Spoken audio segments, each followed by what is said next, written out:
So for everybody joining in, hello. I'm sure you already know, but this is our wonderful guest talk about breaking into games with Ronnie Lay. I think I'm saying that right. Lee. Lee, 50-50 shot. Yeah, Okay. it was close. I was like, it's Lay or Lee, and I'm about to find out live which one it is. Yeah. All right, Ronnie Lee. You'll be able to tell the difference between us by our hair colors, which makes it very easy. But Ronnie Lee is an amazing associate producer at Gearbox. And just to kind of give everyone a heads up right away, I'm sure if you checked out her LinkedIn, and please do, you saw the nice Borderlands kind of pre-order thing in the header. We're not trying to get Ronnie fired, so we can't really talk too much about Borderlands, just kind of what's already been out there. Nothing more can be shared. So honestly, it's probably best if you just check out the website. Ronnie, if you want to direct them anywhere specific. Yeah, you can either stalk Gearbox's actual LinkedIn, or if you go to like Gearbox or 2K, or even Borderlands' Facebook or YouTube, they all have set channels. Every preview, every sneak peek, and we just started dev diaries as well for the project. Those are all public, fully watchable, and just to drop yesterday, we did officially open up our Steam pages for pre-orders, which is a huge milestone for us and very exciting. But yes, unfortunately, any questions you may have, I would only be able to answer what's been shown, so you might as well just go look at the videos. I don't want to risk spoiling something for someone. Yeah, but that being said, pre-orders open now. Yay! Support your industry. So yeah, keep me employed. Yeah, let's keep Ronnie employed by Borderlands 4. It's a threat now, a threat and a promise. Yeah. So without further ado, we are about to hop into our kind of games Q&A. If you guys have any questions, we do recommend you kind of shoot them out as early as possible, just because we're not 100% sure how many we're going to get through. But on that note, Ronnie, if you're ready, we're going to hop into some questions and stuff. Yeah, let's do it. Let's do it. All right. So the first one's pretty easy. It's just a quick introduction, who you are, what you do, all that jazz. Yes. So obviously, my name is Ronnie Lee. You guys can find me on LinkedIn as Ronnie Douglass. If you guys do feel like adding me on there or following me and making connections, please feel free to do so. I'm very approachable. I might not be as approachable on like if you find me on Facebook or Instagram. I'm pretty oblivious over there. So LinkedIn is the best thing.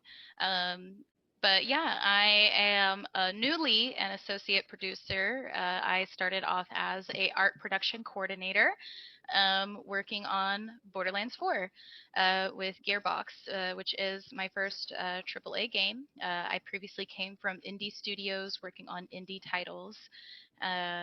But yeah, essentially, for anyone who does not know what production is in games industry, it's essentially project management. We run the pipeline. We make sure everything is flowing as it should. Stuff is structured how it should be. We're meeting, proper finance goals, essentially, like making sure if we're doing outsourcing, we're not going over budget. And that's like a very long story short of the many hats and many things you do as a producer in the games industry. Nice. So yeah, congratulations, your recent associate producer, which is super exciting. And AAA studio this is like you said, your kind of first launch through that. So congratulations. Yes. Thank you. Yeah, exciting. It's been 2.5 years on Borderlands 4, and as you can assume, the jump from Borderlands 3 to 4, many more years for a couple other people on the project. But it's been a wonderful almost 3 years working on this game, and stressful. Games are not easy to make. Did you find the management okay, like stress-wise? I know AAA sometimes is a little bit intense. So yeah, it is very intense. I think everybody handles stressful situations differently.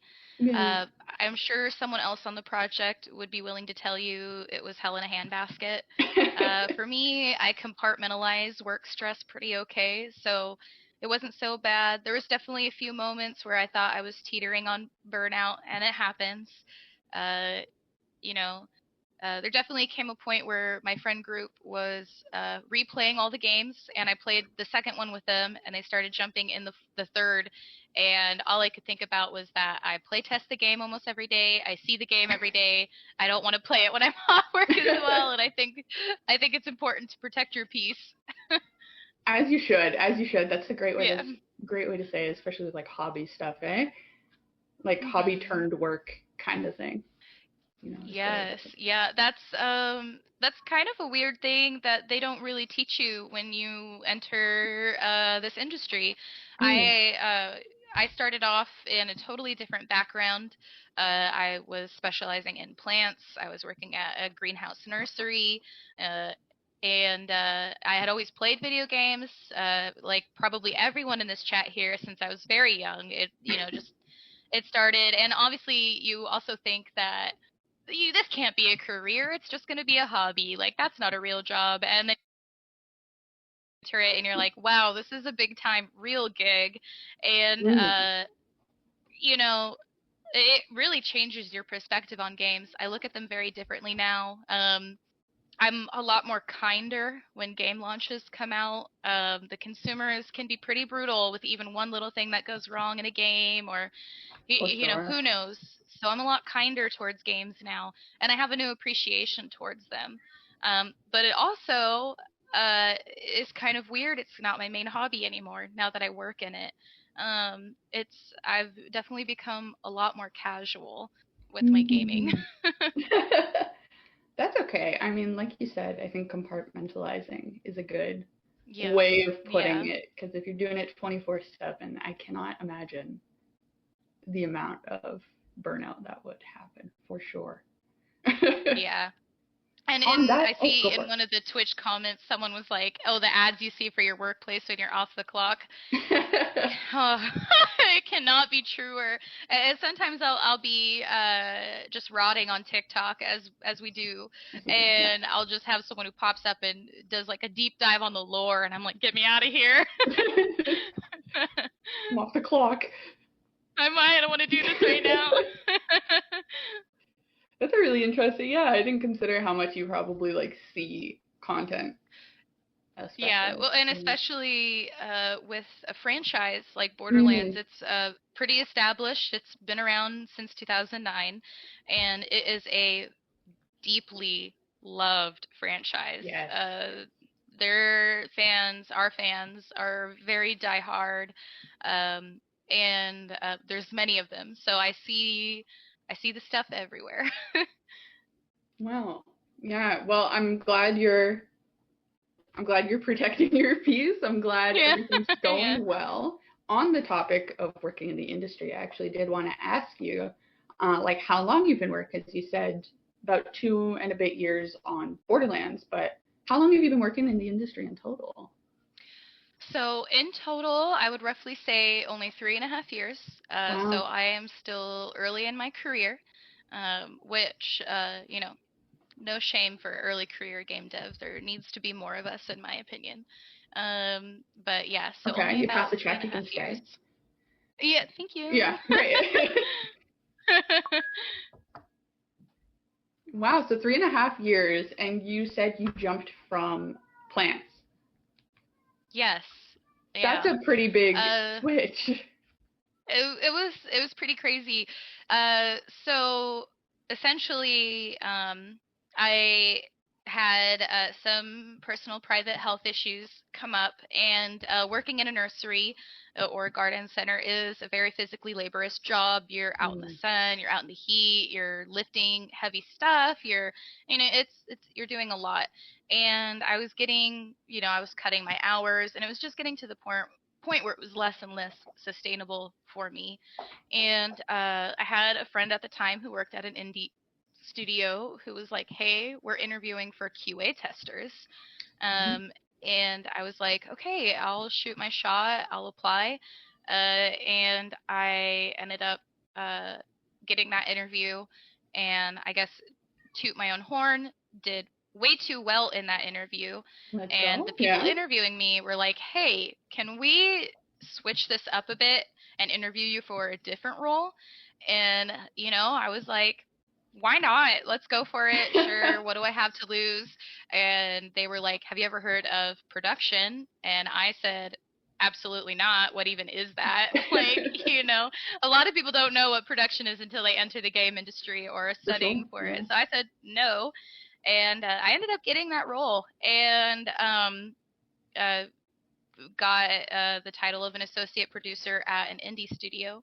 And I found after like a few months of doing this, something really clicked for me. I really just fell in love, and I was like, at first I felt kind of heartbroken that I had to leave the garden industry behind because I had Mm. been in love with it for so long and obviously went to school for it. But it felt right, and now I can't even imagine myself doing anything else. I love production. That's awesome. That's so good to hear. Like, yeah, especially when like health and, like these sudden changes pop up, it can be really difficult to like get Yeah. in the mindset of like, oh, something has to change. So, Yes, yeah. mm, But sometimes change is it's good, and yeah. I like to think that it's not like a failure in my career, but just like Yeah. a different path that I had to take. And what a fun way of like what a fun story you have kind of thing. It's not even just like, oh, I started in games and I end like I'm still in games. It's like, oh yeah, I was in a nursery and now I'm producing Now and I'm now, here. like that's so fun. Yeah, I am. I guess just to like humanize myself. Everybody Mm, comes from different backgrounds. Uh, you know, cheers to the people who are able just to go to school for games and get a job straight in the field out of school. mm, That's a great path too. That wasn't my story. I did not go to school until very late. I straight out of like during high school and straight out of high school went straight into the work industry. I worked mm, retail. I worked in the service industry between like Hot Topics, Starbucks, a hospital, call centers. wow, So, definitely anything you can to make rent, right? Especially in for this sure. day and Yeah. age. So, it's one of those things where, like, it truly is. I know the industry right now seems really daunting, especially with, like, the state that it is currently in. Um, definitely want to acknowledge the thousands of layoffs. Of But course. it is Yeah. possible. Yeah, it is possible. Like not just like hard work, obviously always hard work, right? But like truly not giving up. And Mm, it can be uh like truly like it'll burn you out. Like just looking mm, and looking. So take things with grace, give yourself the benefit of a doubt. Especially knowing that it's not you, like truly. When it comes to like interviewing or applying and getting, oh my God, the amount of times I got that email that said, thank you so much for your interest in application. Unfortunately, right now we're going to ooh, proceed, just, yeah, yeah, kill classic. me. Yeah. Yeah. But like just oh my gosh, it'll happen. Like no matter your background, whether straight from school in it or you know, uh, doing your time in the service industry. Yeah, no, I mean, yeah, there's absolutely. I mean, obviously, like we are on very different paths, but also didn't go to school for game development personally. Um, do you find that like that impacted you at all, or maybe just like what's your thoughts on kind of school with it? So I will admit, um, they're so it's like the same it's different sides of the same coin. Mm, um when I see and when I work with people who came straight out of school into this, they really have a lot of knowledge. They yes. understand maybe more processes rather than like experience, but like an understanding for process, for verbiage. There is still a lot of lingo and a lot of verbiage that I'm like, what does that even mean? Like I remember Mm, hearing high poly versus low poly for the first time, and I was like, what do you mean triangle counts? Like, what?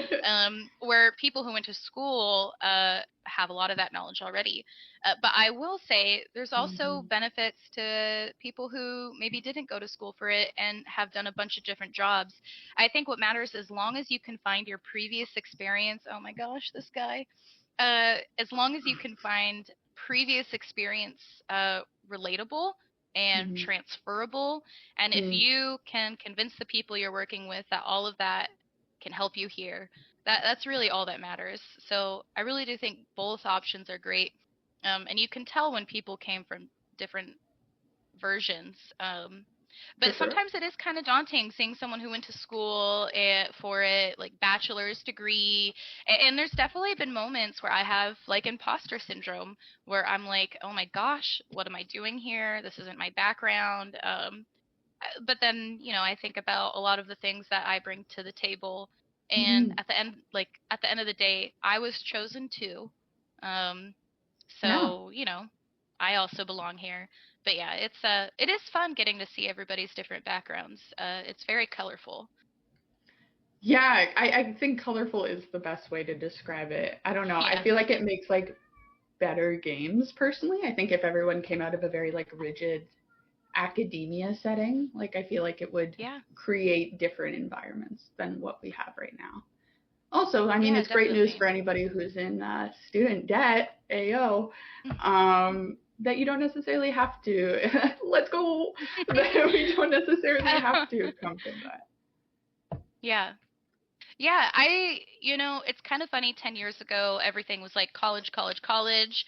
And I do want to say that's still a great path for some people to take. Like, some people are really just meant to be academics, and that is so good for them. But it's also, you know, important to acknowledge that some people just aren't meant for school. It doesn't work for us. Like, I really struggled in class in school, but once I was actively in like my field, you know, stuff clicked for me. Like, I really got it. So I think it just really depends on the individual. There's a lot of benefits to college and universities, and no shame if you went to a nice university or if you went to public, you know, community college. Like, you know, it's all good. It's all great. Yeah, if you're learning from it, if you're benefiting from it, that's what the big takeaway is, right? Definitely. Like if you're getting something out of it, please pursue that. We don't want to be like, don't drop out of school right now and pursue what you want, but like do what works for you. But it's very cool to hear. Yeah. Did you find any skills from like horticulture classes? Jump into like, I know like data. It's so funny, but actually, yes.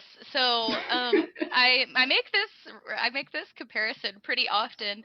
But when it comes to growing plants for, like, say, a nursery farm to table type deal, like we'll take like tomatoes for example, it's kind of funny the pipeline that you go through, right? Like, you plant a seed, you monitor that seed, you make sure its conditions are exactly right, and we could joke and call that pre-production for a game.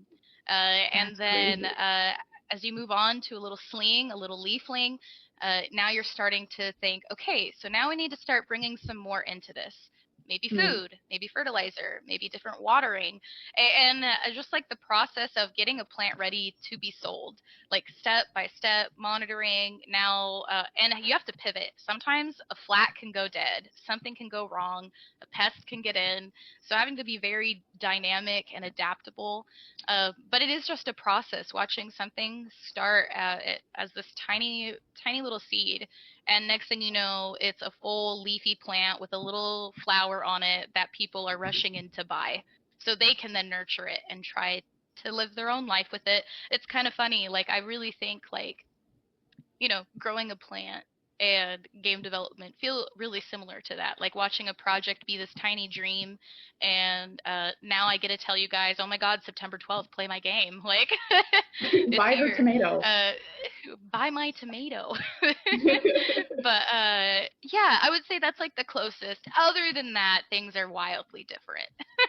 I imagine. It's still really cool to see, like, the way the connections are made, like truly. Yeah, I would say so on Borderlands 4, I specifically was the production coordinator for the concept Hmm. art team.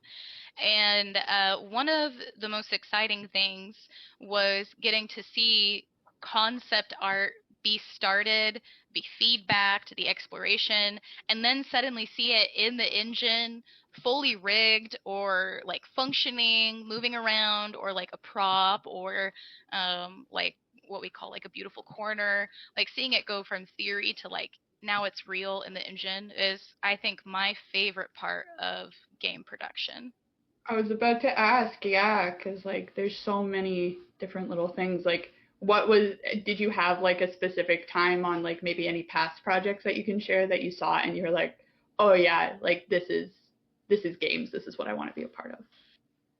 Um, I think throughout, I will say throughout my time at the indie studio, um, it's kind of weird. I never really got that feeling with the projects, say per se, we were working on, because we both worked on Hmm. like tiny little games, and then we worked on special um, secret stuff for companies, like Mm, VR simulations and stuff for like training videos. So it was like a lot. gotcha. But with that, it was the people that I worked with Mm. uh, that made me really fall in love with this.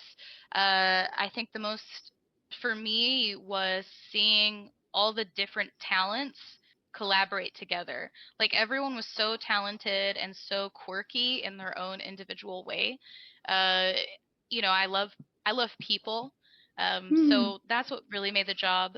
But I will say the best feeling I had so far in this was on Borderlands 4, um, when we unveiled our trailer at, oh my gosh, I think it was it State of Play or Game Awards? I don't remember which event, but Mhm. when we showed the world our trailer for the first time, I organized at my studio for a bunch of us to come in and watch it on the screen together, and we were all so Nice. excited. We were cheering. It was such a big deal for us to finally be able to be Yeah. like, "Look what I'm working on," Yeah. and yeah, I think that was everyone has their like I made it moment.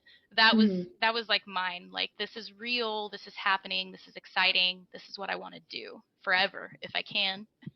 That's so cool. That's so cool to see. Like, yeah, because it's your baby. It's your, like, now it's here. You get to, yeah. That must be Yes. so such a rush. It is, and there's especially a kind of fun thing on the project. A lot of us choose like certain characters we fall in love with that we're like ride or Mhm. dies for that nobody knows exists yet. But then when it's in a trailer and then you see like the fans commenting about how much they love them or like how excited they are for them, you're like, yes, love them too. I love them. So That's so like that was cool. definitely pretty fun. Oh, that's so, it's so heartwarming to see like people in games are so like into it. Even if like you said, you're maybe a more casual gamer now, like people really love what they do in this industry, and that's Yeah, so nice to they see. do. It's some of the most passionate I've ever seen people. And a lot of times that passion can be a double-edged sword. Of course. So sometimes you care too much and it really eats you up at the end of the day. But Hmm. yeah, it's I've never seen passion in any other industry I've worked in like I have the games industry. Yeah, I mean, for sure, right? Like, I will shout out my wonderful volunteers. If you see them in the chat, please say hi to them. Same thing, just an absolutely passionate group of folks. It's really cool to see. Yeah. Yeah, awesome. Well, I'm glad things are going well, and that again, that's a very interesting jump. It's a fun icebreaker, I'm sure, to be like Mhm. crazy Yeah. knowledgeable about plants. Yeah, Um, definitely. go ahead, go ahead. Oh, I was gonna say I would love to share the story of how I got I to was about to ask. You're way here. ahead of me, man. Okay, You're if jumping that's down my okay. line. Associate Ah, I'm producer. She's sorry. outsourcing my questions. Yeah, please share it. So, I want to make sure that because I know like a good handful of us here who are watching are maybe people who are still like trying to break in trying to get that first, like, that initial handshake, that interview. And I just, want to make sure that people know it's okay to be human in this industry and not be perfect, because a lot of those applications you see are unicorn hunting, as we like to call. Mm. But I would love, yeah, to share my interview process with Gearbox. Um, so I was working at a studio that I wasn't really happy at. I wasn't happy with how I was being utilized, how it was being ran. I loved the people I worked with, but I Mhm. just, you know, without naming the company, you can identify when a ship is sinking. Mm. So I was like, I got to get out of here. And I was applying at, oh my gosh, so many places every night, just anywhere I could. And at first, I was very strategic in where I applied. Like, did I fit all the criteria? And then someone Mhm. told me that, like, some people have the audacity just to apply at whatever, even if they match none of the requirements, and they get it. So it's like, you know what? True. Yeah, you're right. But one day I was like, you know what? I want to apply. I want to apply at a studio I want to be at, like that I know will be sustainable for my mental health. And I remember seeing while stalking studios, I looked at Gearbox's studio, and I obviously knew the games. I liked the games. I played them with my friends, and on like the front page where it talked about like studio culture, it showed and perfect month to say this, but it showed people from the studio marching in pride, and I was like, Nice. that's where I want to be. That's where I want to be there. Oh, Gay is good, gay is in. I want to be there. So gay is in, I was like, folks. You heard it gay here. is in. Gay is Happy here Pride. and in. Yeah. So I was like, that's me. I'm gay. So I applied. And it was really important to me that a studio matched my, I don't want to say like my culture, but my ideals, my morals. Like, it was really important to me. Yeah. So I took a shot and I applied at Gearbox. And I messed up my application, and I did not send in a Oh. resume. I sent in a cover letter.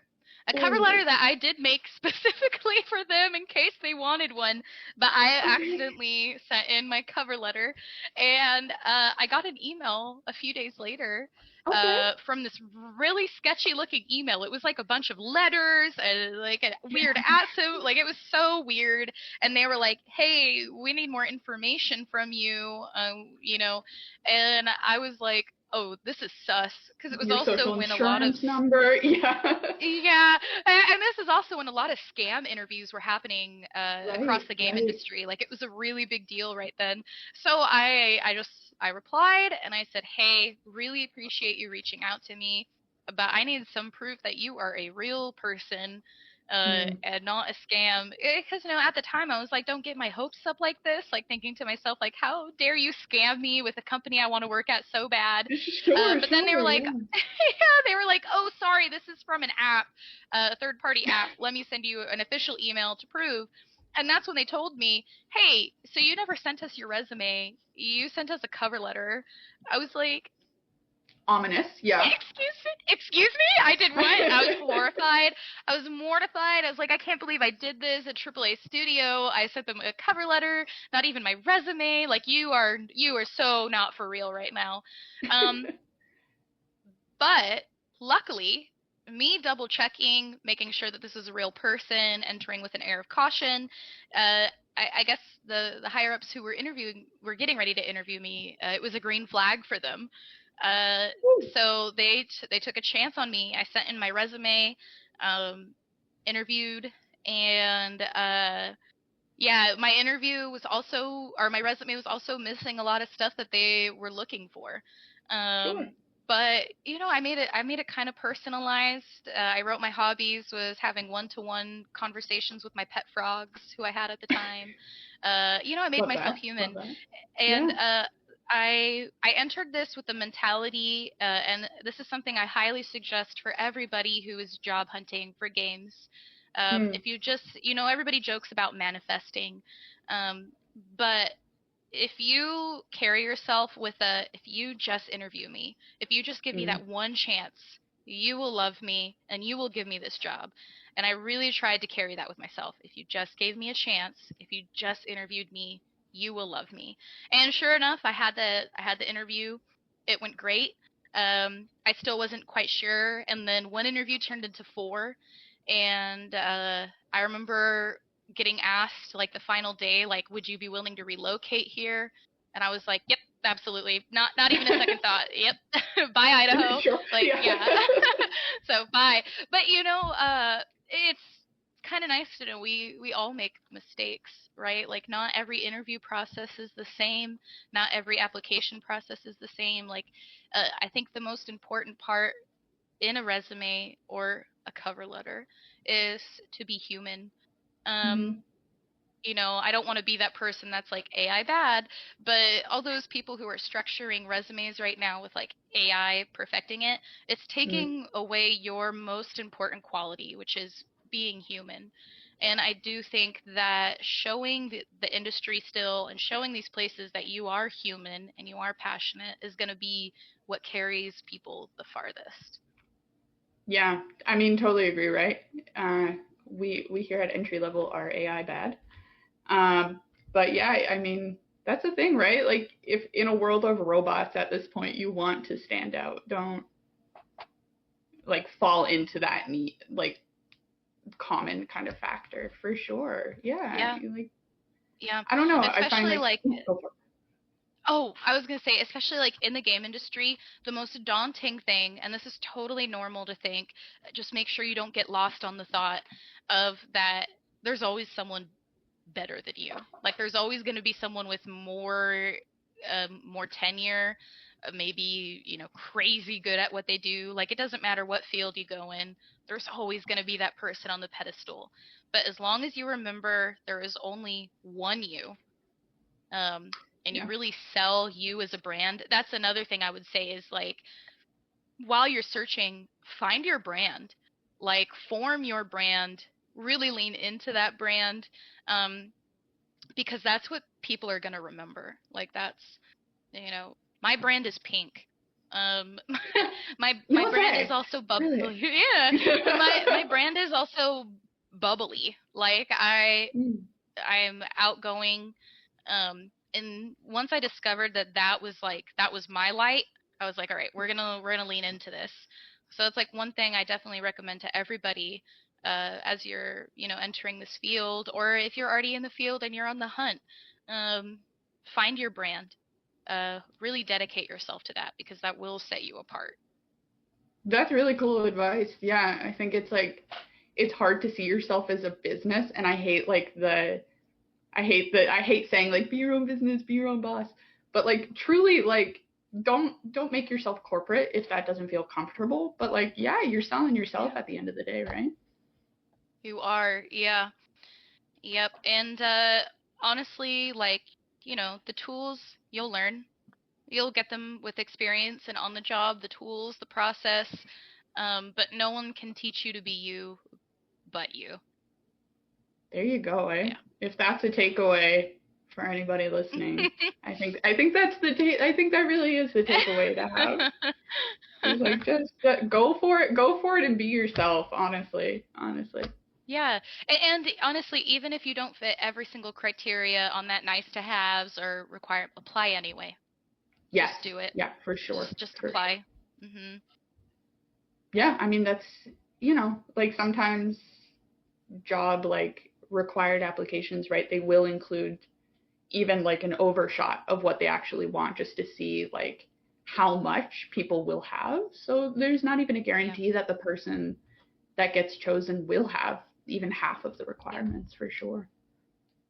For sure. Yeah, I think the role that I originally was applying for was requesting like a bachelor's in the field, and I was Mm. like, I can offer you an associate's in plants if you would like that.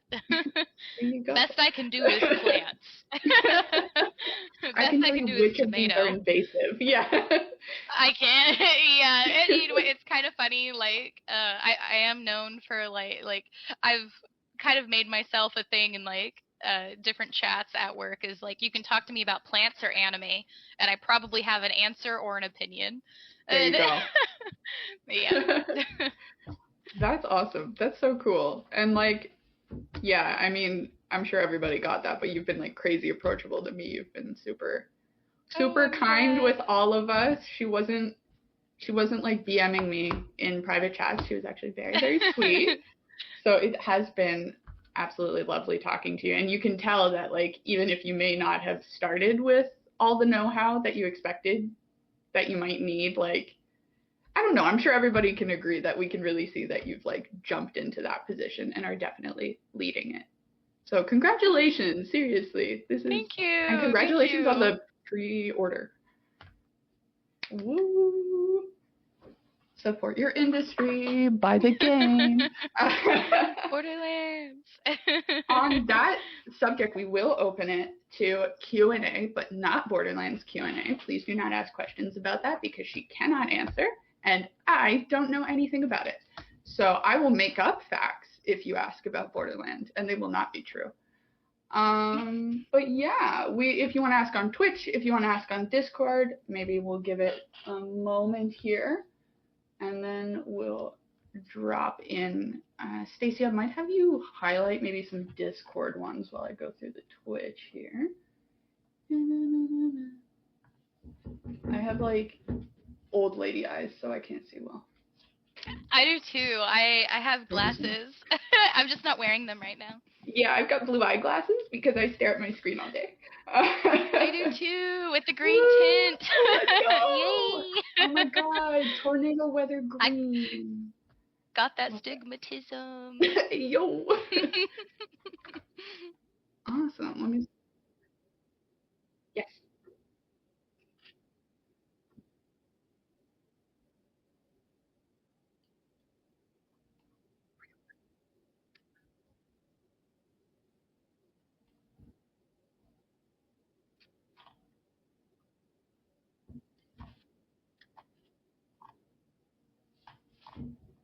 Wow, I didn't know that worked.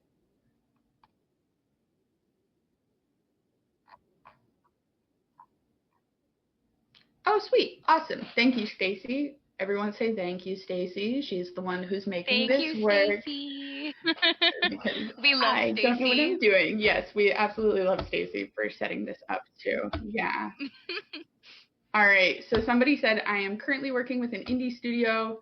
What's the difference between working for an indie studio and working for a AAA title? How does that jump feel? Oh, that is a really good question. So at least from a production standpoint, working in an indie studio, you are wearing every hat you can wear. It's a many hats situation. You are working with every discipline. The team is small. It's very small. You get to know everybody very well. Um, and typically, if there needs to be communication or anything like that, it happens. You're a very small team, so you're always talking, always collaborating. Um, and with that said, that also means that everybody you're working with is wearing many hats. Like, someone may be doing tech art and also working on VFX at the same time. Look at this guy working on VFX at the same time, while another person, maybe rigging and now maybe doing classic animation. And, quite literally everybody's doing everything. Um, so, you know, there's that aspect of it where when I moved into AAA, it's big. There's so many of us, and it leaves room for people to be hyper specialized in something, like really focus on one thing, do that one thing. That also means that you as a producer are probably going to be focusing on like one classic thing instead of like several things. So that was really hard for me because I was used to doing everything, talking to everyone, making everything move, and then suddenly I had to focus on one team and really give all that attention to one team. I will say that also means when it's that big and there's so many different specialties and groups, communication is a little harder. There's so many of us, you're not sure who does what half the time. So not being scared to communicate or message someone maybe you haven't talked to yet that's in a different discipline or team. Like, you really just got to do it. Um, at an indie studio, there's like 3 people in charge, like maybe one lead, maybe like a assistant director and like a creative director. In a AAA studio, we have several directors, managing directors, associate directors, several leads for like every discipline. So it's really just getting used to that influx of people, and how large it is. I went from a team of like 13 of us to, I don't know, there's like 700 of us at Gearbox proper, like total. Wow. So yeah, I would say that is the jump. That's crazy. How many, if you don't mind me asking, I'm not sure if you can share, like, how many people roughly do you find that you're managing in that? So right now, I'm still onboarding on my next adventure, so Right. I'm not really sure how many people I'll be working with. I will say in production, we are a team of producers, even though we all focus on different things. I Okay. think Yeah. there's like maybe 20 of us total, and Wow. that's like all spans. We have production coordinators, we have associates, we have seniors, you know, principal. Like, there's so many different levels of production. So I would say Mhm. in my immediate team of producers, I think there's like roughly 20 of us, maybe Wow. more. Wow. And maybe for those who are jumping in that are maybe a little less familiar with kind of game title lingo, can you describe maybe lead versus principal versus associate, kind of generally? Oh, yeah, totally. So just like in any career, it's a ladder, right? You all start somewhere. I started off, at least at Gearbox, when I was at my indie studio, I was an associate producer, but I technically took a step down. But once again, a AAA jump is vastly different. Huge, huge. Yeah. So production coordinator, not every studio uses that term.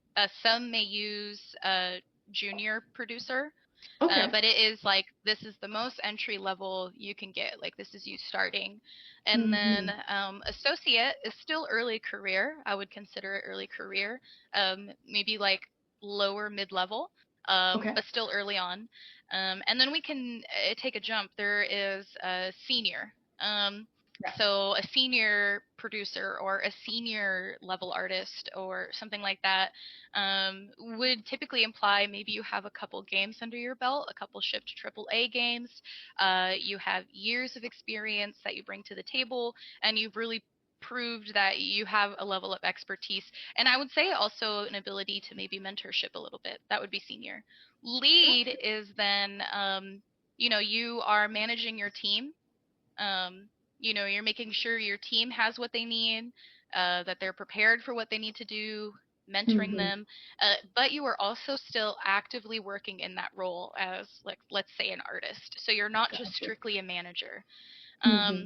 And then if we want to like, and a principal is how I would describe like a senior on steroids. Like, you're just, you have so much experience. You're incredible. You host your own seminar panels. I don't know. Like, you're crazy. You're talented. You're experienced. And then like if we want to like really jump up, there is directors and associate Hmm. directors, and that essentially you're overseeing the project. You're making sure that everybody is on the same page with like the art style, the direction, what you're really wanting from that game. Making sure that you are communicating that to the leads are communicating that to the team. So you're just overseeing, um, you know, the vision for the project. And then producers of all different things. A lot of times people think producers are like your manager or your boss, but we are not like that at all. We work with you. We're your coworker. Um, so we're here to make sure that the health of the project is where it needs to be, that the Yeah. pipeline is where it needs to be. You have what you need. So that's one thing, is like, there are managing producers who do manage, but for the most part, like, if you have that producer on your team, we're in the trenches with you. Like, we're in this together. Well, I mean that is very humanizing to think about, right? That like your colleagues are exactly that. Like they're colleagues. They're Yeah, experiencing it at yeah. the same time as you, kind of Yeah, thing. we're coworkers. Okay, and we have another question. I'm not sure if you'll know this one offhand, but how do you know roughly how many VFX artists like there are in AAA? Like a lot, a little, Ooh, a specific that number if you know that somehow? that really it really depends on the project and the studio. I think Mm.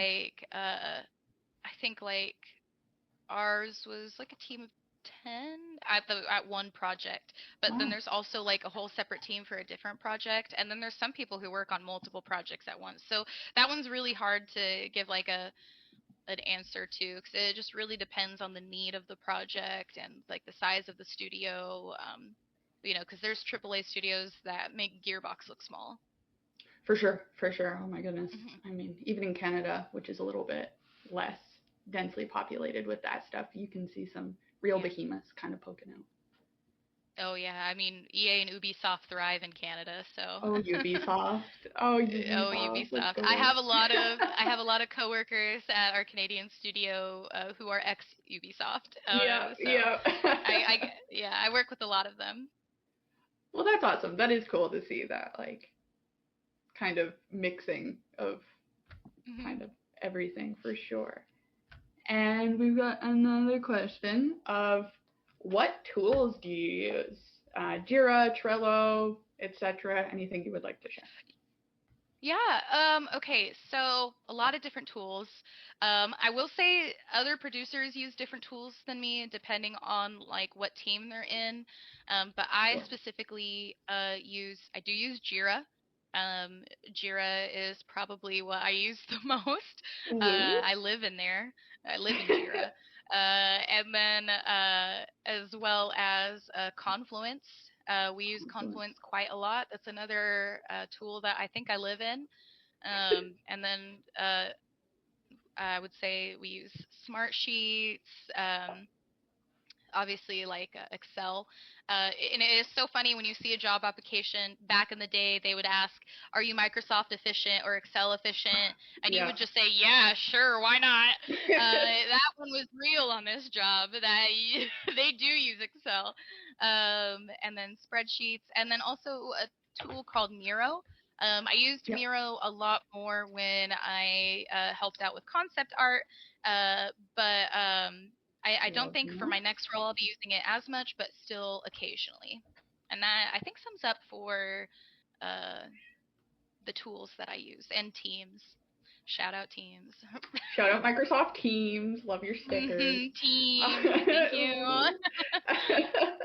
That's cool. Yeah, I mean, some of these are definitely less heard of outside, I would say, of the games industry. Like Jira, Confluence, you don't hear a ton.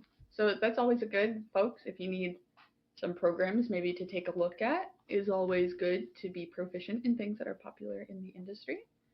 And maybe we've got a couple more questions, and we'll call it. One is from Twitch. Hello, Twitch. Thank you for running smoothly. We've got a question from Fizz. You mentioned AI is killing that human element. Let's go. Um, I also hear companies use AI to screen and collect resumes in the first place. How do you best prepare a resume to be able to both cut through the initial robot guards and still appeal to the humans? Yeah, that is definitely a really good question. So I haven't personally encountered the AI screening yet, but it would be naive to not know and acknowledge that that is there for some companies. Uh, I would say one thing you could do to maybe get past that is look up what they target as keywords, and try Mm, to sprinkle that into your resume and trying to make it as organic as possible. If you're still trying to avoid AI, if you are one of those people who is pro AI, maybe zhuzh up your resume after and make it feel human, while still keeping those keywords in there. Another thing I will say, if if a company you are applying to, and a really good way to see this is through LinkedIn, has a recruitment team, shout out recruiters. Uh, wow, the stuff they do. Um, a friend once told me, who was doing interview processes, the best time to apply is going to be Monday morning. That is when a recruiter first sits down and opens up their tools and their apps. And the way that those organize, like the computer naturally organizes them, is actually by most recent first. Um, so Mhm. Monday mornings are like the prime time to try to get in there and get past that wall, because that's when recruiters are looking at everything. But yeah, it's definitely hard with companies leaning more and more on that, like that AI screening. So I think the only way I would be able to suggest would definitely be trying researching maybe what their keywords they're looking for are, and sprinkling them in the resume. That way it can target those. But then once it gets past that wall and you have a person looking at it, they're like, okay, this is a very like a human or organic resume. For sure. For Hopefully sure. that helped. That was a good question, but it was a tough one. No, that's great advice. I mean, again, I am not an associate producer at Gearbox, but I can definitely suggest messaging people on LinkedIn. Like, not like, hey, how's it going? Give me a Yes. job. Like, No, relax. making But, connections. So I yeah. I do tell people LinkedIn is also a really powerful tool on the job hunt. Unfortunately, it does suck that like networking is so important. Right Mm, now, it's a little weird in the industry where you could even be the tightest of homies with someone and still not quite land the connection or getting that job. But when I was hunting to leave my indie studio and move into AAA, right. I the first thing I did was I added everybody who worked in production at my favorite game studio, Yeah. which I'll shout out is That Game Company. Let's go. They have. I totally recommend linking up with them on LinkedIn, because everyone at that studio is really kind. But I had, I got over the fear of like shyness, and I just started messaging. But I wasn't like, hey, like, put in a good word for me. I was like, can you tell me about your role? Do you have Yeah. any suggestions for someone looking to get in that role?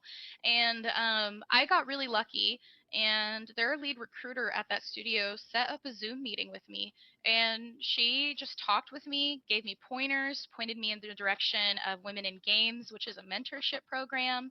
And she was like, hey, you're not really ready for our studio and what we need, but here's what could get you there. And a lot of the things she told me in that like Zoom one-on-one, I don't think I would have gotten my role at Gearbox if it hadn't, been for that. So definitely like take advantage of LinkedIn. Maybe find your favorite studio, make friends with everybody who's in that discipline that you're looking to be in, and then just ask them what their day to day is like, because then you'll get a better, realistic view of that role, and that might help you interview for that role better. I mean, that's awesome advice. Yeah, folks, take advantage of it. We don't have it really set up through entry level, but I know Amir Satvat. I'm sure everyone here has seen that name before. He Shout out connects. MVP. Let's go, our boy Amir. MVP. He We a absolutely total connects. sidetracked when he got that Yeah, award in the Game Awards. We I were watching know. a bunch of us at our studio were streaming that live because we were getting ready to show a trailer in it. And when that Oh, happened, we all stood up and gave a standing ovation to him. We were what a like, guy! "What a Absolutely, champion! absolutely class of a Love guy. him." Yes, so Mhm. please take advantage of his resource as well, amirsatvat.com. He links Mhm. mentors. That's how I've spoken to a lot of people in my field. That's how a lot of people meet and network. I really recommend it. Do you have time for one more question, Ronnie? Is that okay? Yeah, yeah. Oh, I'm totally free. Ask anything you guys want to ask. Okay, let's do this one just because I think it's a very good question to ask. What common mistakes do junior producers, or we'll broaden it like junior kind of game industry folks make? That's a really good question. That's an excellent question. Yeah. So I will say first off, imposter syndrome is very real. We all get it at every level, but it is so important not to get lost in it and start feeling insecure and hiding behind it. That was something I did in the start of my career. I was very overwhelmed by the knowledge that was around me, the tenure that was around me, Mm, and I started feeling like, oh my God, what am I even doing here? Like, why am I here? And it was super important to ground myself and say, you were here for a reason. But I do believe that early on lack of confidence maybe cost me running features of my own where other producers at my same level were totally ready to step up and unfazed, and so they got those opportunities. Um, sure. I did do some mentoring and some coaching, and I'm a lot more confident now in myself and in my role and how I belong. So that's one thing. Like, imposter syndrome is natural; it'll happen, but don't let it consume you. And then another thing that is very real is when you enter this role, you will, or any early on career role, you will probably feel very strongly that you want to prove yourself, that Mm, you want to show why you're there, why they chose you, how great you are. Do not bite off more than you can chew. mm, Um, it's okay to have a small amount at first, and your mentors or your managers will give you more as you're ready. And it's also okay to be vocal that you're ready for more. Communication is so important. So that's another one, is definitely like, you know, take it easy at first. Really, really roll on to what you're working, and then reach out when you're ready for more. And then the third big thing I would say is be your own advocate. mm, One of the most important things I've learned, and this is for any job in any industry, especially early on, um, people can't read your mind. They're not going to know what you want. And honestly, sometimes even if they do, they're not going to do anything because they're busy. And sure. you obviously, maybe you weren't bringing it up to them. So it's super important to be your own advocate. Speak up, speak your needs. If there is too much happening on your plate right now, don't drown. Reach out. Like, majority of the time, your mentors and your managers, they want to watch you succeed. They don't Mm, want to just watch you drown. The being thrown to the wolves aspect is so not a game industry thing.